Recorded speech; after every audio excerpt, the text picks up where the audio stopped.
Hello everyone, welcome back to my channel. I'm Michael Carbone. I'm a business and immigration attorney in Staten Island, New York. Today, I want to talk about extended periods of stay outside of the United States and how you can preserve your legal permanent residency status by applying for a re-entry permit. Now, before I dive into this topic, if you have any questions or you want to start a conversation, please drop a comment below. Otherwise, if you want to set up a formal legal consultation with me, please visit us at carboneattorneys.com. We have a button in the top right corner of our website. Click it, fill it out, and we'll get back to you as soon as possible. So when it comes to being a legal permanent resident or a green card holder, there are concerns about spending significant time outside of the United States. Now, in particular, if you spend more than 6 months in one single trip outside of the United States, there's a presumption that your permanent residency status is broken. However, you can overcome that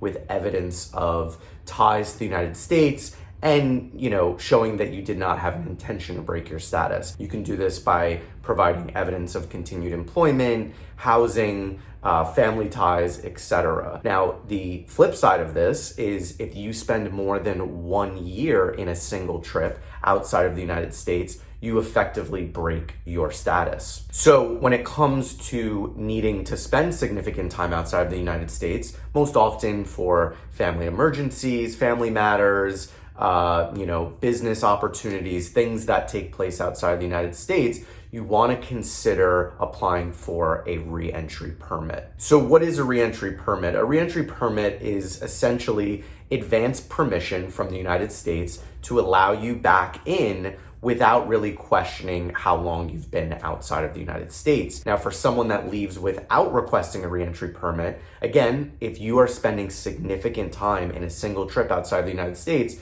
you will have to apply for what's called a returning resident visa, and those are not always easy to obtain. So seeking a re-entry permit before you travel, before you leave, is the best way for you to prevent problems when you're returning back into the United States. So typically, this is for people that are looking to spend roughly a year or more, but less than 2 years outside of the United States. And also, I would consider this as an option if you do intend to take multiple trips that are for extended periods of time. So how do you apply for a re-entry permit? The form that is designated by USCIS is Form I-131.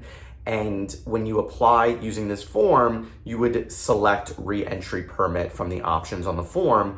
And if approved, the re-entry permit is valid for up to 2 years. So how long does it take to process a re-entry permit? Right now, as of the time of this video, it's roughly taking anywhere between 3 to 7 months to process. So ultimately, when you have a planned extended trip abroad, you really want to start applying at least 60 days before the planned trip. And what's really helpful is when you fill out the form for the re-entry permit, you can actually select to receive the permit itself at a US embassy or consulate abroad where you intend to stay for that extended period of time. So you do want to apply for this before you leave, but you don't have to wait inside the United States for that re-entry permit to get to you. So that's it. That's the video for today. If you are planning on taking an extended trip outside of the United States for 6 months or greater, you definitely want to apply for a re-entry permit to preserve your legal permanent residency status and avoid any issues when trying to re-enter the United States after that trip. If you like this video and you want to see more, please like, subscribe, and I'll keep making them.